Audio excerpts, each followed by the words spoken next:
صحیح مسلم 93۔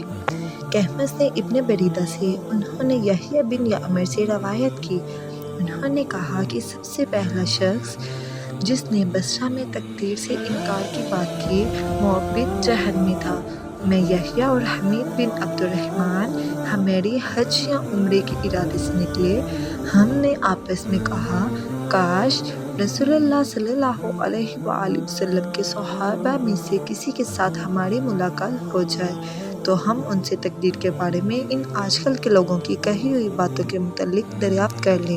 توفیق الہی سے ہمیں حضرت عبداللہ بن عمر بن خطاب رضی اللہ تعالیٰ عنہ مسجد میں داخل ہوتے ہوئے مل گئے۔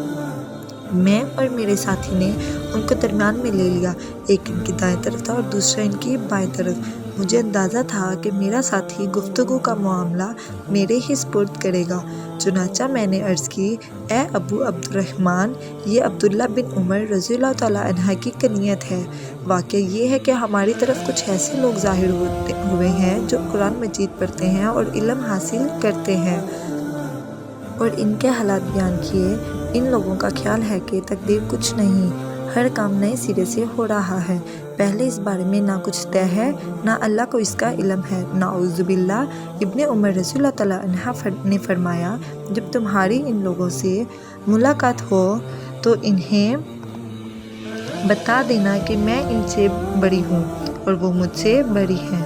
اس ذات کی قسم جس کے نام کے ساتھ عبداللہ بن عمر حلف اٹھاتا ہے، اگر ان میں سے کسی کے پاس احد پہاڑ کے برابر سونا ہو اور وہ اسے خرچ بھی کر دے تو اللہ تعالیٰ اس کی طرف سے اس کو قبول نہیں فرمائے گا یہاں تک کہ وہ تقدیر پر ایمان لے آئے۔ پھر کہا، مجھے میرے والد عمر بن خطاب رضی اللہ تعالیٰ عنہ نے بتایا، ایک دن ہم رسول اللہ صلی اللہ علیہ وآلہ وسلم کی خدمت میں حاضر تھے کہ اچانک ایک شخص ہمارے سامنے نمودار ہوا۔ اس کے کپڑے انتہائی سفید اور بال انتہائی سیاہ تھے، اس پر سفر کا کوئی اثر دکھائی دیتا تھا، نہ ہم میں سے کوئی اسے پہچانتا تھا، حتیٰ کہ وہ آ کر نبی اکرم صلی اللہ علیہ وآلہ وسلم کے پاس بیٹھ گیا اور اپنے گھٹنے آپ کے گھٹنوں سے ملا دیے اور اپنے ہاتھ آپ صلی اللہ علیہ وآلہ وسلم کے رانوں پر رکھ دیے اور کہا، اے محمد صلی اللہ علیہ وآلہ وسلم، مجھے اسلام کے بارے میں بتائیے۔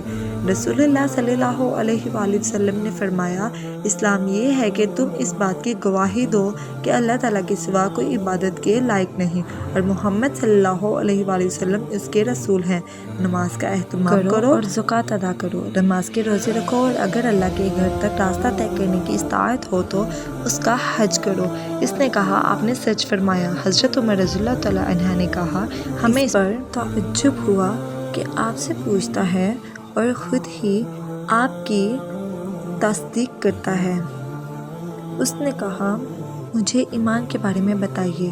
آپ نے فرمایا، یہ کہ تم اللہ تعالیٰ، اس کے فرشتے، اس کی کتابوں، اس کے رسولوں اور آخری دنوں میں قیامت پر ایمان رکھو اور اچھی اور بری تقدیر پر بھی ایمان رکھو۔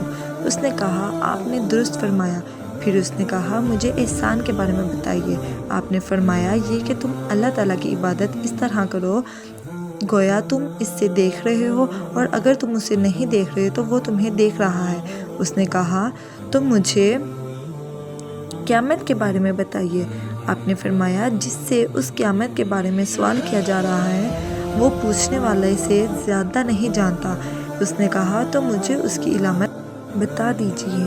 آپ صلی اللہ علیہ وآلہ وسلم نے فرمایا، علامت یہ ہے کہ لونڈی اپنی مالکہ کو جنم دے، اور یہ کہ تم ننگے پاؤں، ننگے بدن، محتاج بکریاں چرانے والوں کو دیکھو کہ وہ اونچی سے اونچی عمارتیں بنانے میں ایک دوسرے کے ساتھ مقابلہ کر رہے ہیں۔